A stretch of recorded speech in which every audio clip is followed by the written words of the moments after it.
Hello ladies, I am Dr. Shalini, Senior Consultant, Obstetrician and Gynecologist and Infertility Specialist, Yadav Hospital, Nandini IVF and Fertility Center, Gurgaon. आज हम बात करेंगे अगर हमारा AMH लो है और हम कन्वेंशनल ट्रीटमेंट भी स्टार्ट कर लिया तो क्या मेरे लिए फिर IVF में डोनर एग ही बचता है? No, not at all.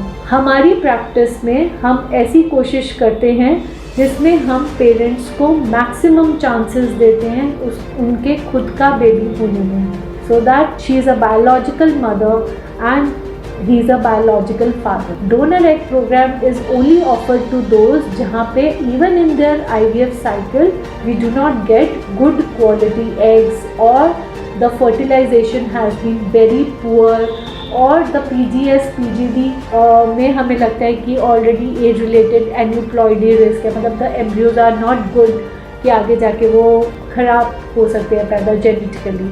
So only on those category patient the donor egg program should be left for. Now जहाँ बात करते हैं हम AMH लो की, मैंने पहले भी अपने वीडियो में शेयर किया है। पहले तो हम कोशिश करते हैं इन पेशेंट को कन्वेंशनल ट्रीटमेंट में, चाहे वो नेचुरली कंसीव करे या IUI साइकिल में करे। सो हमारे सेंटर में 50% we get a good results with a good protocol, हम जहाँ इंडिविजुअलाइज करते हैं and with an IUI cycle also our patients do conceive. But there are few category of couple where we have done a good conventional, good induction program and still the patient has not got any success in that, and they are elderly, the age factor is also there. So in that also we give a fair amount of chance for that couple to conceive. But in that IVF cycle most important is the counselling part. आपको ये understand करना है, अगर हमने try करा है, हमने cycles लिए हैं और हमें कहीं ना कहीं रिजल्ट नहीं मिल रहा, इसका मतलब कहीं ना कहीं तो कोई प्रॉब्लम है, या तो एग प्रॉब्लम चल रहा है या फर्टिलाइजेशन होने में प्रॉब्लम चल रहा है। तो इन कपल्स में हमारी काउंसलिंग पार्ट रहती है कि हम जैसे और लोगों का IVF करते हैं और एक साइकिल देते हैं। In such couple we always offer a dual stimulation. Dual stimulation मतलब एक जो हमने साइकिल दी, हमने 9 दिन के इंजेक्शन लगाए, 9 या 10 दिन, और उसके बाद हमने एग रिट्रीव करने के बाद कैसी क्वालिटी थी एग की, कितने हमें उसमें से अच्छे मैच्योर oocytes मिले, देन कैसा फर्टिलाइजेशन था।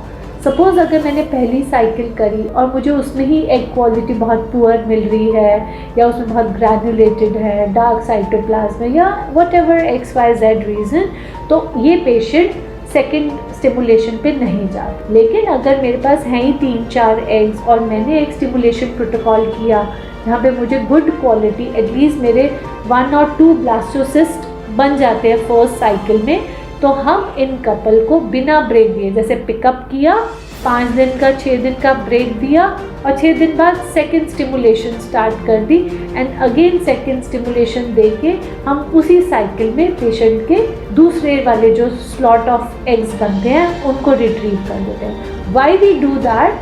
बिकॉज अगर हम बैक टू बैक 2 स्टिमुलेशंस करते हैं तो हमारे पास क्यूमुलेटिव एम्ब्रियोज जो बनते हैं, जो हमें एग्स मिलते हैं, और एग्स की वजह से जो एम्ब्रियो बनते हैं उनका नंबर बढ़ जाता है। So we can always provide you better chances for conception पर FET साइकिल। जब हम ट्रांसफ़र करेंगे एम्ब्रियो ट्रांसफ़र, तो उस टाइम हम आपको मैक्सिमम चांसेस दे सकते हैं। दूसरी बात है, ये जो ब्लास्टोसिस्ट हमारे बनते हैं उनको अगर हम PGS PGD पे करते हैं तो कम से कम हमारे पास इतने नंबर होंगे कि अगर हमने 4 या 5 ब्लास्टोसिस्ट बनाए हैं आपके 2 स्टिमुलेशन में, तो उसमें हमें यूप्लॉइड एम्ब्रियोज मिले, मतलब गुड क्वालिटी एम्ब्रियोज मिल जाए जिसको हम आपके अंदर डाल सकते हैं।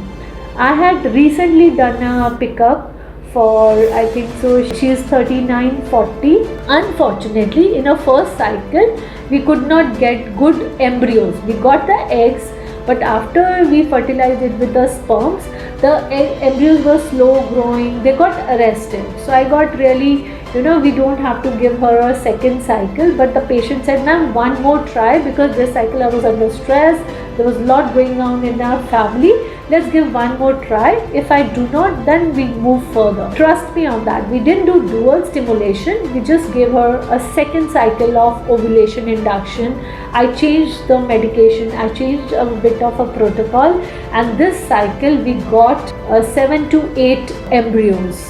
And we have frozen those embryos to day 5, and we have got 3 blastocysts, and in these 3 blastocysts we are waiting for the PGS PGD. So girls, it is not something, if in first cycle you do not had a good result, it's not necessarily you get the same one in the second cycle. But yes, for that the counseling part is important, preparation of the patient is important, and I agree on the front that in India the financial aspect also has to be taken care of. But this lady will get a fair amount of chance to conceive with her own eggs. She is not at all for the donor egg program. Don't get disheartened just by seeing your report and only with a low AMH. Even if you are for an IVF cycle, still we give you a maximum chance to conceive a good healthy baby with your own eggs. Thank you so much for listening.